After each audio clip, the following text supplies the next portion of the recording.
Everybody, this is Dreamer. We have a two-game slate here for college football today. It starts at 7:30. These games, Tulsa, Memphis, and then Georgia Southern and UL Lafayette. Um, Overall, I think these two games are going to be relatively similar in their scoring, and the teams that are expected to win are expected to win by 4 or 5 points in each game. So I think it's going to be a pretty even matchup from that perspective. The two teams that are favored are Memphis and UL Lafayette, so just keep that in mind as we go through here. But both games have a 62 point over under. So there we go.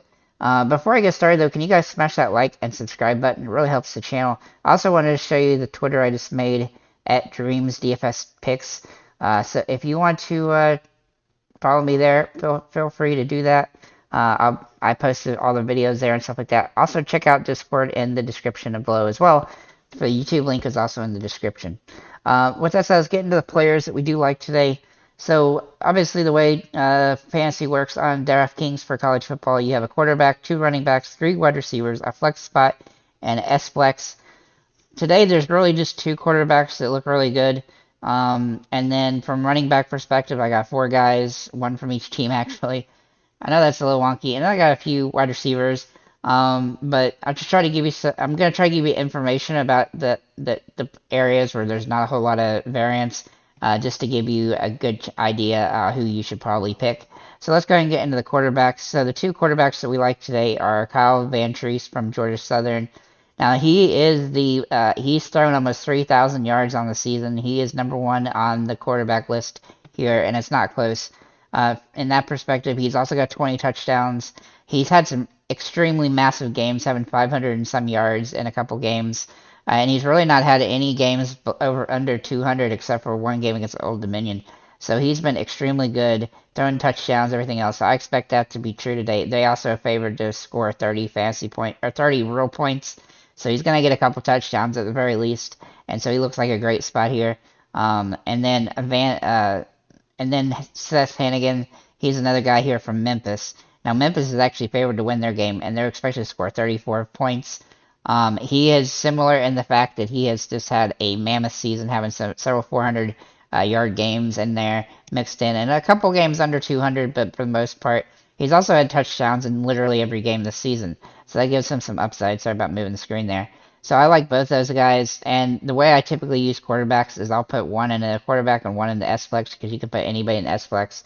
And typically, if there are 2 really good quarterbacks, that's the way to go. And on this particular slate, I feel like that's what you have to do. The other 2 quarterbacks playing, which are Fields and Woodridge, really just don't have the upside and consistency throughout the season.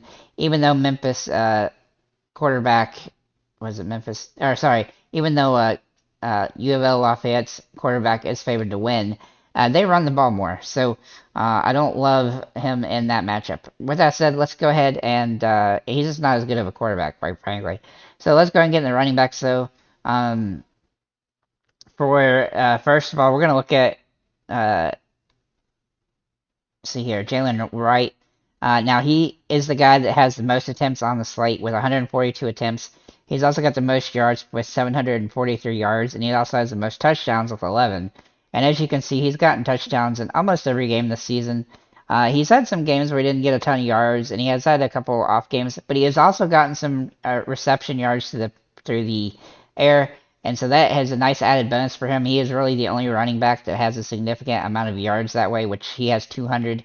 The second best one out of all the running backs on the slate had, I think, 100, so it's a pretty big difference. Now, obviously, he's probably not going to get more than like 20 or 30 yards in a game like this, but his team is expected to score around 30 actual points, so I expect him to have a pretty good day as a result. Then this is where it gets squirrely. So we have 3 other running backs to take a look at here, and I'm just going to try to put them here at the top the best I can.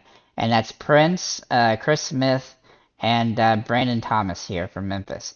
Now, all 3 of these guys have about 75 rushing attempts on the season, and Smith and Prince are at 400 and are about 400 yards, and then Brandon Thomas is only about 265 yards. Now, here's where it comes really squirrely. Brandon Thomas has 9 touchdowns on the season, and you can see that he's scored a touchdown in every game except for the first one, which was a tough game against Mississippi State at the beginning of the season. He's had touchdowns in every game. Even though he's not getting a ton of yards, he's still scoring touchdowns. Now, he's in a timeshare at running back with Asa Martin, but what's happening is he's getting a lot of the red zone touches, and so he's getting all the touchdowns, while Martin has, 300 yards and 52 attempts, but he's only got 4 touchdowns. So that makes Brandon Thomas a better play from the running back perspective at that point. But then if we look at the other two guys, we have Chris Smith and Prince. They're almost identical. The Prince has 4 touchdowns, and Chris Smith has 2. Neither of them are hugely touchdown heavy by any stretch of the imagination. Chris Smith is ever so slightly better because he gets a couple yards through the air each game, and Prince really hasn't done that. He's got 52 yards on the season through the air. But both of them kind of fit in a similar category, and so those two guys are basically a toss-up to me. And if you want to take a chance that Brandon Thomas, who really doesn't get the yards, but he could get some end zone touches, then that would pay off, especially if you like Memphis today. And like I told you, Memphis is favored to win and score the most points on the slate with 34. So my looking there is probably going to go towards Thomas. But I would also think a little bit safer would be Chris or Prince, and then you just have to decide which one you like there. And that would be for your second running back spot here. Now, this is where it gets really squirrely at wide receiver. Now, I'm going to also point out that it's almost impossible to build a lineup where you use all the money here, especially because there's just so much value. I mean, you could do it easily, but there's just a lot of value on the slate, especially at wide receiver. And even then, like Jalen White, who's probably the best running back on the slate, he's actually $4,500, which is super cheap. Brandon Thomas is also $4,900, so that makes it crazy. And our two wide, quarterbacks are pretty expensive. But again, like right now, I've got. Let me just throw in one. I don't know any of these. Here's the most expensive running back. I still have $6,000 for each position, and I have the 3 wide receivers and a flex position. And if we look at wide receivers, there's only a handful of guys over $6,000. There's 3 guys over $6,100. So we could almost literally just put all 3 of these guys in and then put a value guy. But even then, maybe you decide to go with Thomas or something. So regardless of that, the way I'm looking at this is that we have one wide receiver who has amassed a lot more yards and receptions than everybody else, and that is Stokes for Tulsa. And so when I look at him, he has been inconsistent. As you can see, he's had some sub 10 fantasy point games, but he also has a bunch of 30 plus fantasy point games.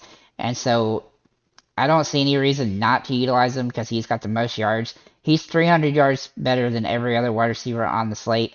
And there's really no reason to not use them based on the way pricing is on this particular slate. And then for other guys for his team, Tulsa, you could also take a look at Isaiah Epps here. Now, Isaiah Epps has not been all that great, and you can see he's been inconsistent, especially the last 4 weeks. But he does have some upside. He's been getting some touchdowns throughout the season, and so he does have a little bit of upside. And his price point's is fine.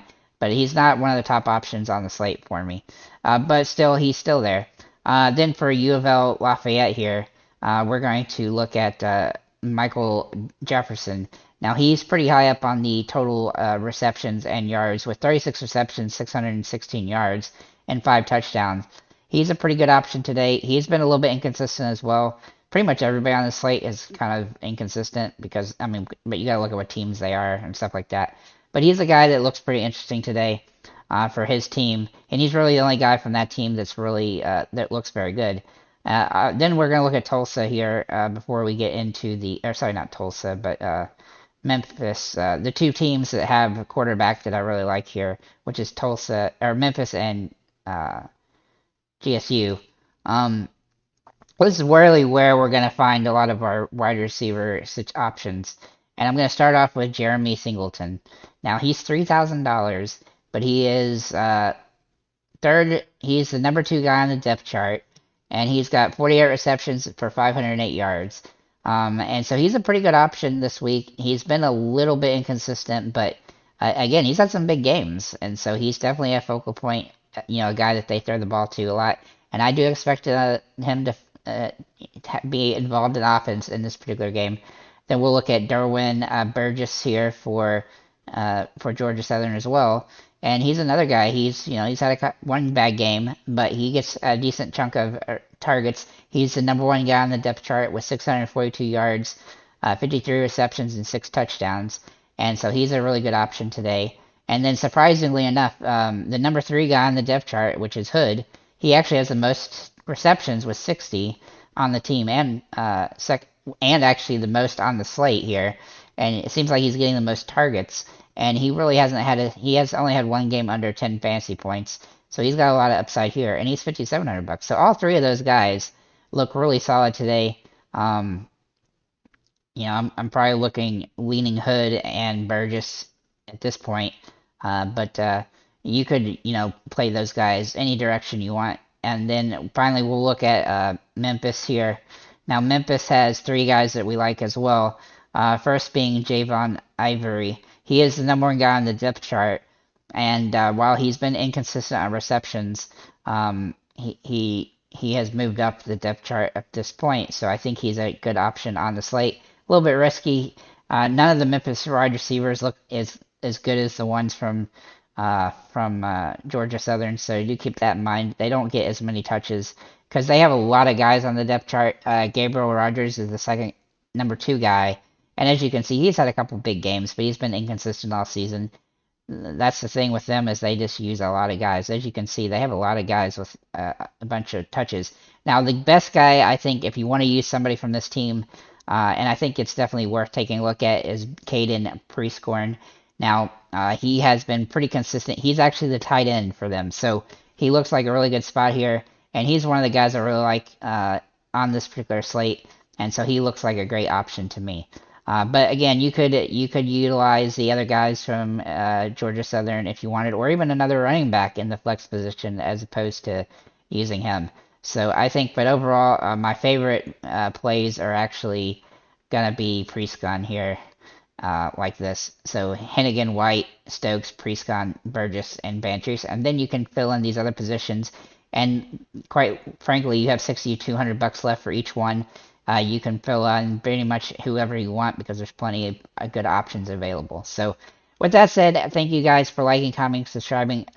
I wanted to kind of get into how I develop a lineup for college football and, how I look at players and stuff like that.